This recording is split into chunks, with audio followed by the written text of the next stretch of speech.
رمضان کا اصل میں جو پروگرام ہے، میں پہلے ذرا تمہیداً عرض کر دوں، یہ ہم صرف واقف ہیں روزہ دن کا اور رات کو 1 گھنٹے کی تراویح.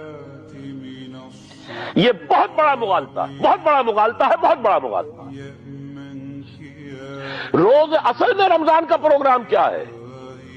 دن بھر کا روزہ اور رات کے اکثر حصے کو قرآن کے ساتھ لے کر جاگنا. لیکن حکمت خداوندی نے پہلے حصے کو تو فرض کیا ہے، دوسرے کو فرض نہیں کیا، اس کو ترغیب اور تشویق پر چھوڑ دیا ہے. لیکن اس کی جو اہمیت ہے میں چاہتا ہوں کہ پہلے اچھی طرح اس کو سمجھ لیں آپ.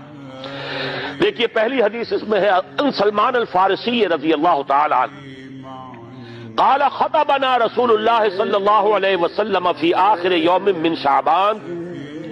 حضرت سلمان فارسی سے مروی ہے، انہوں نے فرمایا کہ خطبہ ارشاد فرمایا ہمیں اللہ کے رسول نے صلی اللہ علیہ وسلم شعبان کے آخری دن. فقال، آپ نے ارشاد فرمایا یا ایھا الناس قد اظلکم شہر عظیم، اے لوگوں تم پر ایک بہت عظمتوں والا مہینہ سایہ فگن ہو گیا ہے. دیکھیے سایہ فگن سے وہ انگریزی کا محاورہ آپ کے ذہن میں آنا چاہیے، coming events cast their shadows before.